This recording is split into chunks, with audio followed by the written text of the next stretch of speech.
My name is Giorgio, and my role here is a peer supporter. And so, as a peer supporter, one of the privileges that I get to do is come alongside of people in the recovery. So, besides the sort of mechanics of the job, like facilitating groups and taking the clients to their appointments and to their clinics, I get to like share with them what I've been through as well. And so, like a lot of times, my story resonates with them because I've experienced homelessness and I've been through, mental hospitals, and I'm from a broken family. And a lot of times that's kind of the backdrop of what a lot of our clients are going through. And so being able to share that with them is a rewarding part of my job. So for me, the bottom was being thousands of miles away from home, homeless in a shelter around strangers, feeling hopeless, depressed, wrestling with suicidal ideation, knowing that the only direction from there was up. It was just my bottom, and I wanted more than this. I wanted more than that for myself. Then I sought help. For me, it looked like trying a few times and falling on my face, going to net care because I was having a mental breakdown and I was in addiction, and then leaving, and then having some days of sobriety, and then going back to some behavioral, and then coming to Maryhaven, and just trying a few times until it finally just stuck. And I stayed committed to the process and leaned into the people in my life who were trying to help me to become a better man. And there wasn't a sort of like miraculous transformational moment for me. It was just trying and failing and trying and failing and trying and failing and trying and failing, and then finally getting it. A lot of people are ashamed to seek mental health for themselves. There's stigma behind it. And the truth of the matter is, I think we all struggle with things emotionally. And if we were able to be more vulnerable about, our weaknesses and our anxieties, then we'd be more willing to seek help for ourselves. We all struggle. I think it's important to know that just because everyone seems to have it together, that doesn't mean that you're alone if you don't. There's so many places and organizations that exist solely for the purpose of helping you get through mental health crises and hard times in life. It's okay to go through hard times in life. In fact, I think that's what life is all about. Reaching out for help is badass, and you are not alone. Hi, my name is Johnetta. I am a counselor here at Maryhaven. Primarily, my job is to link clients from here at the detox to further treatment. That could be an outpatient, could be long-term inpatient, just depending on what the client feels is best for them. Then we will link them. I did make the decision to go into the Maryhaven Women's Program, and so that is really the start of my journey. I stayed in the women's program. It was a 6-month program. I stayed there for 5.5 months. I did graduated. I started to work from there. And I stayed at that job for 4 years, which was a big accomplishment for me. So I stayed there for 4 years. During my 4 years there, I completed a program through New Directions Career Center, the E3 program, which basically helps you, because I was old. Like, I was older, and I always wanted to go back to school, but there was just the fear, you know what I mean? So this program was designed to get you ready to move on to your next level, post-secondary education. And then from there, I started Columbus State, and I got my associate's degree. And so my last internship practicum that I did was in this building. And so I was like, I like it here, and for me, I just feel like God works in mysterious ways, and he has always, just laid things out. And so right as I was getting ready to leave here, the girl that was in my office, she decided to move on. And so Mike, who was still my supervisor today, said, if you apply, I will hire you. And he did. And 3+ years later, I'm still here. I would say the bravest thing that anyone can do for their mental health is to take care of it, to own it, to realize that mental health is not who you are. It's just a part of who you are. It does not mean that you are, any less than anybody else. It just means that you have this particular thing just like there's so many other different things that people have, so I don't really understand all the stigma on mental health because so many of us suffer from it in different ways. You know what I mean? Some is, just situational, seasonal, and then some people it is on a clinical level. But I think just anyone who has mental health, I think, you know, they owe it to themselves to take care of it. When I feel anxiety and when I feel stress, prayer works. And sometimes when I go home at night and I need to wind down, I play Candy Crush. So that it really does it for me. You know what I mean? Like I can just, do these little dots and connect them and make explosions, and all these things. I don't know. It's just been something that is just mentally soothing for me. And that's how I decompress when I get off work a lot of times. Prayer and Candy Crush. I always say being in addiction is like being trapped in a cage with the key and you just don't let yourself out. So I would say that for anybody to seek treatment, that is badass, and you are not alone. My name is Adam. I am the Vice President of Addiction Stabilization. So for 16 years, I was a ER nurse. If I haven't seen it, heard it, done it, or read about it, it probably doesn't exist. I was in the midst of COVID, and we had a situation where people were coming in and asking for help, vulnerable, nervous, scared, and I couldn't help them. I had people dying left and right, and I was giving pamphlets out and information to people that, may have built up the courage to finally ask for help, and I couldn't get them to where they were going because I had to triage who was actively in danger now. And it was the most soul-crushing feeling, having people. And finally I had a guy come in that he was in for addiction, but also had, some suicidal ideation, and told me his life story, how he got into addiction, how he had a very abusive childhood, physically, emotionally, sexually, you name it. Finally got a chance to escape, went to college, and he, had nightmares, a lot of PTSD, just really wasn't in a good place, and went to a bar crawl and realized for the first time in years he slept through the night because he got intoxicated. So he thought that was the magic potion to actually not wake up every night feeling terrified and sweating and nightmares. And then by the time he realized it was a problem, it was too late. He was already too far in. So I got to thinking about that. I went home with this thought of that could have been me.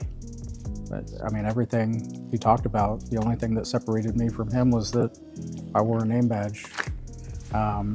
So I got to thinking and was like, that's really where my passion is. I've always thought I'd be an ER nurse, trauma, gunshots, and I realized that it wasn't as fulfilling. So I made a drastic change in careers and decided to become a DON at a mental health facility, and I took it a step further when this position came open. One myth that I want to bust about addiction and mental health is that it's a choice. A lot of people believe, well, that's their choice, they need to live with it. I always dare people to walk a mile in someone else's shoes. It is a choice, but oftentimes it may be the lesser of two evils. A lot of folks, the misconception is that a lot of folks are functional addicts. They go to work every day, they come home every day.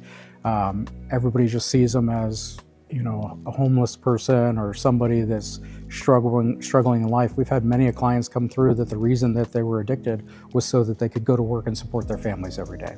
A lot of people don't understand that.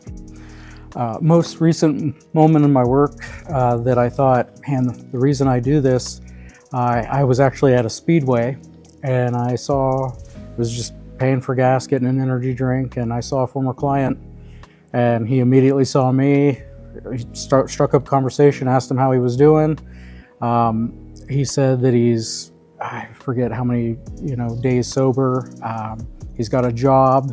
He now gets to see his daughter on the weekends. which that was the most proud he could possibly have been. I saw him at his worst, and now I was seeing him at his best. And that's where the reward comes back. You get to see, you visually see the effect that you have on people and the change that they're willing to make in themselves with your help. The bravest thing that I think someone can do for their mental health is to actually help someone else. I'm a firm believer in see one, do one, teach one. There is a greater good in helping someone that helps you help yourself. Like I always use the analogy of the oxygen mask on an airplane. You have to put that oxygen mask on the airplane on you so that you can help the person next to you. If you strive that you see someone that's really struggling and you want to get your mental health back on track, you want to get your life together, you want to help this person, you help yourself, and then you make it your motivation to help someone else. Kind of a pass it on, or a pay it forward, if you will. One of the things that I see in a lot of people is the family that comes from it. Many people in our facility know each other, either from streets or family, or they support each other more than they have to. And they do it because they want to, because they want to get better. And, there's a power in helping someone else get better. Kind of the idea behind Alcoholics Anonymous, your sponsor. Your sponsor, I know that I have this mission in life that if I help someone, I can help them, and they can help someone else, and they can help someone else. One of the most badass things that I've ever seen as a person who struggled with addiction was somebody who virtually hit rock bottom and then decided one day they were going to make a change. They were not going to live that life anymore. They were tired of being different, and they worked. They worked really, really, really, really hard. They did everything that they could. They read, they learned, they listened. They went through all kinds of failures in that process, but they didn't let the failures stop them. And that person is now a CEO of their own company, a small company, but successful, happy, has children, has employees, does something in life that makes a difference in everybody else's life. They're an excellent boss, somebody that everybody that works for them looks up to. And they didn't get there alone. And it was the most badass thing that I ever saw, somebody that took the worst part of their life and turned it into something positive. My name is Joni. I'm a registered nurse, and I'm also a nursing supervisor at Maryhaven. I've been here for almost 4 years, working in both detox and residential programs. So when people are facing addiction, everything, all of their energy and time goes toward the addiction.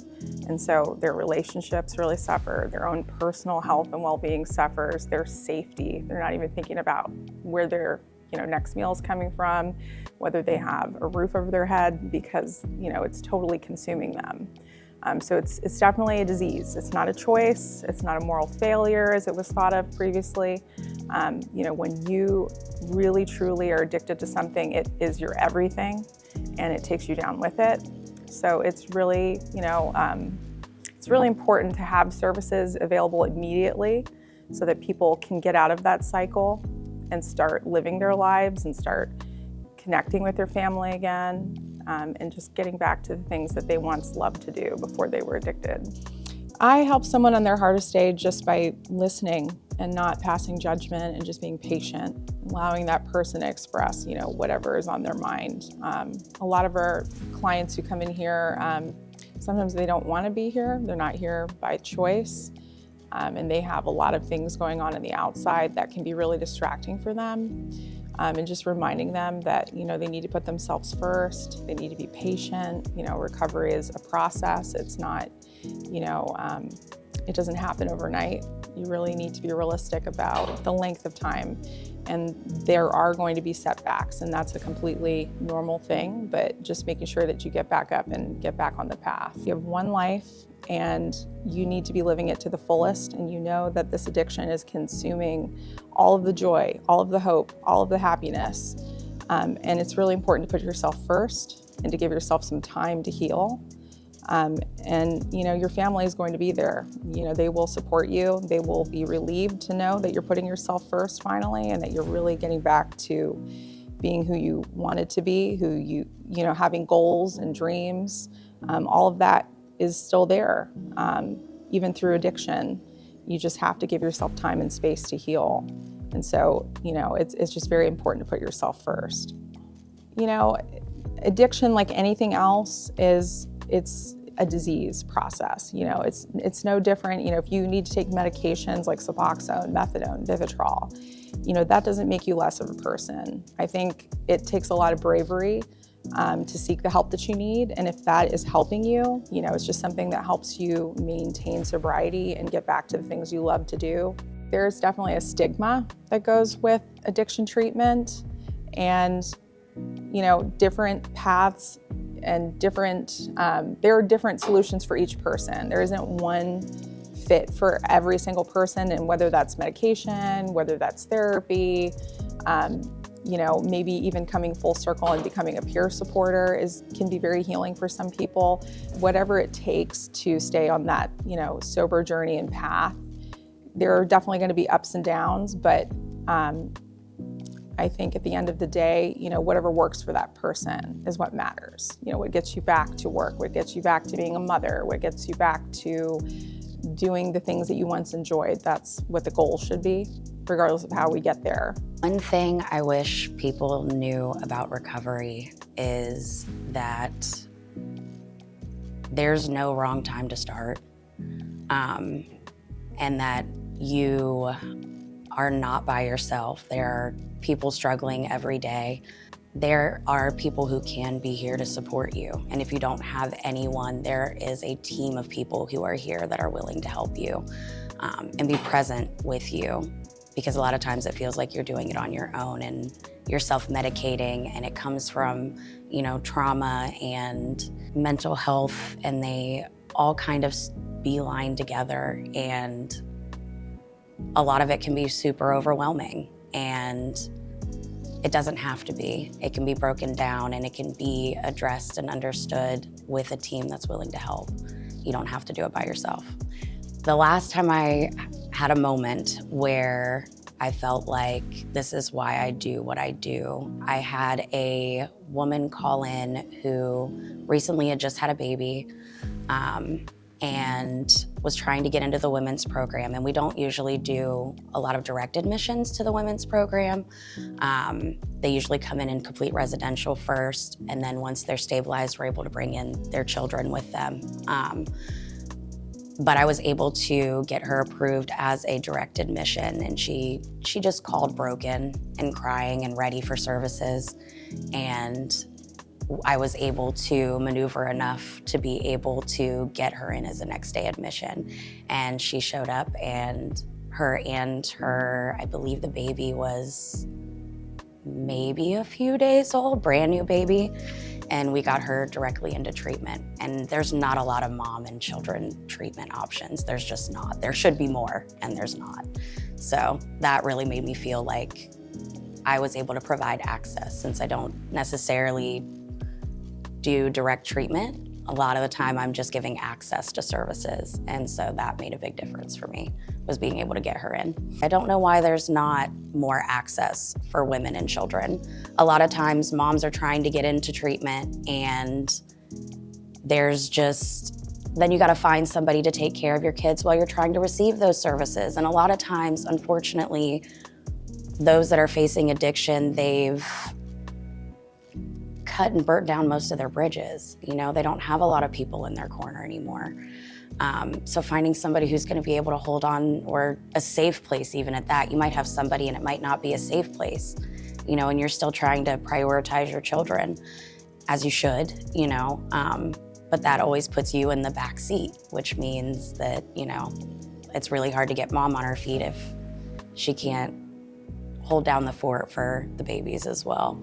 I don't know if that's lack of funding for services like that or not having, I understand that maybe some agencies might not believe that children should be in a treatment setting, but depending on how that setting is set up, like the women's program is 4 houses set up, it's got a playground in the middle, it's very, women oriented, and, I believe it's a matter of making sure you have a safe space, but there definitely should be more access to treatment for women with children. One thing I wish people knew about recovery is that there's no wrong time to start and that you are not by yourself. There are people struggling every day, and that there are people who can be here to support you. And if you don't have anyone, there is a team of people who are here that are willing to help you and be present with you. Because a lot of times it feels like you're doing it on your own and you're self-medicating, and it comes from, trauma and mental health, and they all kind of beeline together, and a lot of it can be super overwhelming, and it doesn't have to be. It can be broken down and it can be addressed and understood with a team that's willing to help. You don't have to do it by yourself. If you are struggling with addiction and you're feeling alone, come in for services. Maryhaven has access to detox, residential. We have longer term treatment. The residents, our programming goes up to 4 to 6 months, as well as outpatient services as well. Getting treatment is badass, and you are not alone. Hello, my name is Coach. I'm a personal care assistant here at Maryhaven. My reasoning for being here is because difference makers make the difference. My biggest goal was to make a positive impact, and the best way to do that is by giving.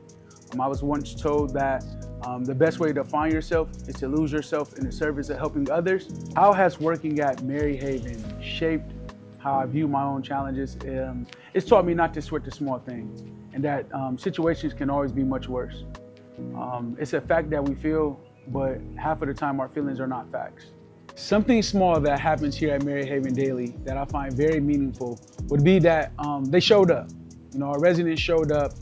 They eliminated the excuses. We may not know what to expect as far as tomorrow, but all we can worry about is today, and they're here today, and that's what matters most. If I could change one thing about the way the world views addiction, I would have to go with just understanding that the word illness, if you replace the I and put we, even illness becomes wellness. So it'll take a unit to help everyone get through this. Hi there, my name is Boomer. I'm the Chief Advancement Officer here at Maryhaven.